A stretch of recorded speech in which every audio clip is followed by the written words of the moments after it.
All right, Nick, let's talk about the Nebraska Cornhuskers. Been a little bit quiet in this spring ball season already for the Cornhuskers, but now things are starting to heat up. We're starting to get some news.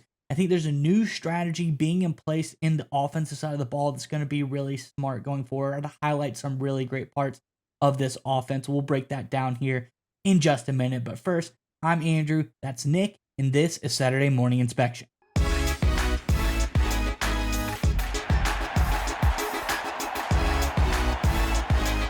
All right, Nick, as I alluded to, a great strategy been unveiled by the Cornhuskers and offensive coordinator Dana Holgorsen. I think he has a really good strategy here for the future of this team. Let's jump on into the article. We can talk more about it on the other side. This is from SI.com. It says the tweaks Holgorsen's making are focused on the efficiency and making life easier for quarterback Dylan Raiola. Always a good point. He says it makes sense to Dylan. It makes sense to Coach Raiola from an O-line perspective. It is incredibly important, Holgorsen noted. I made some changes in the passing game in different sets that make sense. That could mean a more aggressive passing attack, something that Nebraska lacked in 2024. With Raiola's arm talent and a receiving core that's expected to take a step forward, Holgorsen may look to spread the field and create mismatches.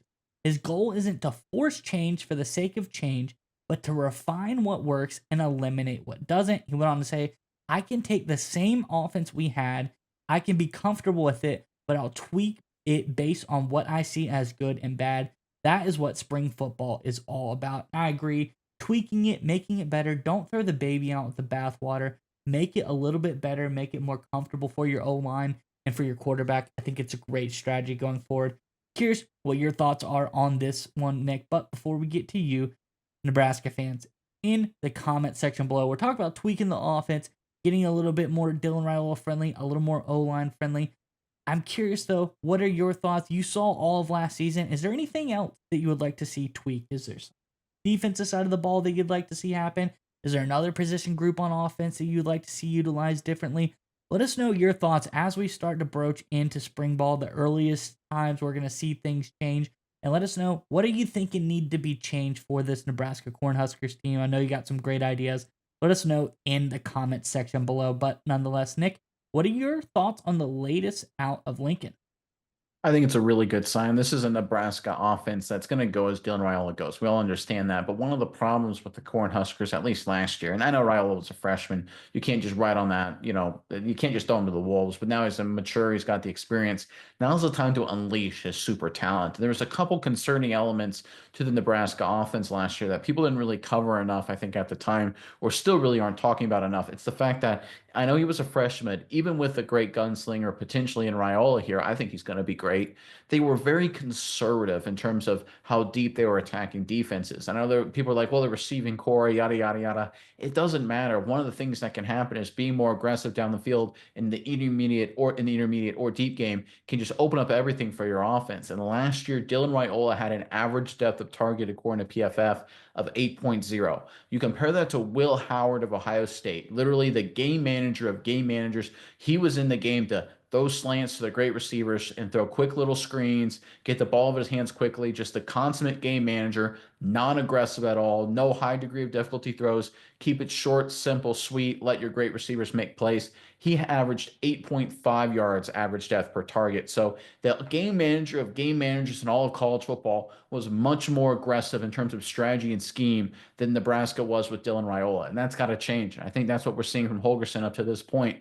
I know he talks about efficiency and things like that. And that's every offensive coordinator talks about efficiency. But when I hear tweak things around the edges, I'm hearing, hey, we're going to have to be more aggressive. We've got a great talent. We got to let him loose. We got to allow him to attack defenses down the field. We got to challenge these defenses vertically.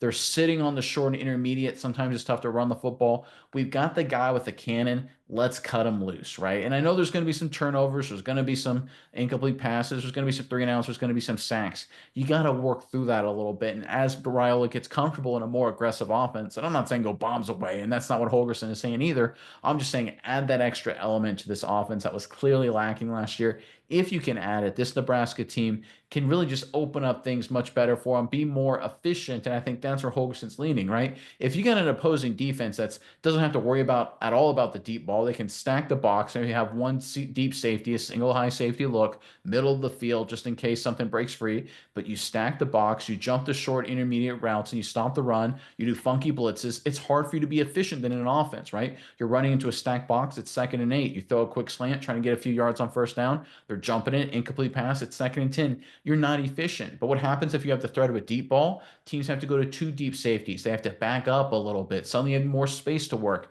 That run that got 2 before now gets 5. That quick slant, they can't jump it because they're worried about getting deep. Now you get 7. And suddenly you're in 2nd and 5 and 2nd and 3, and your offense gets more efficient, right? People tend to think that you need to work to become more efficient, focus on the short game, and then work to long. It's actually the opposite. The threat of the long game will open up the short game, and that's exactly where Nebraska's going through here. They've got the guy to do it behind center in Dylan Raiola. I'm glad to see Holgerson seems to be taking that approach here. If they can refine it during spring and be prepared to unleash it during the fall, this Cornhuskers offense could be a lot better than people think. Yeah, Nick, I completely agree, and I got some stats to go over. Just kind of, agree with exactly what you said here. This first one's kind of no duh obvious, but obviously last year when you talk about pressure, they talk about making it easier for the offensive line. When Raiola was kept clean, he was much better than when he was under pressure. This was obvious, but 76.1 overall grade for Raiola when he was clean, 57.6 when he was under pressure. So it's kind of a no duh, but sometimes you got to have those moments where you say, hey, this is where he struggled when he was under pressure, and he was under pressure a decent amount. I think about 30% of the time he was under pressure. So we clean that up, get the number down a little bit lower. But we look at Raiola, what he did last year, like where he was best, like you said, when he let the ball loose downfield. And that's backed up by the numbers on deep passes of over 20 plus yards. He had an 86.4 PFF passing grade. That's phenomenal. That's like really, really good stuff. On the medium routes of 10 to 20 yards, he had an 80.1. When you talk about the shorter stuff, 10 yards and in, wasn't as good. A 62.8 grade there. That's not bad, so to speak, but it's not what we've been seeing when he lets the ball go. And then screens behind the line of scrimmage, he was okay with that as well, 73 grade there. But really just letting the ball go down the field, that's what Raiola did really, really good. And that's what he did the least, 50 attempts at that versus 80 midfield, medium range passes, 130 over the short, 10 yards and in, and then only 92 behind the line of scrimmage. They didn't really let him. They kind of protect him, didn't let him go down the field as much as he wanted to. But that's where he's best. Let the gunslinger throw it down the field.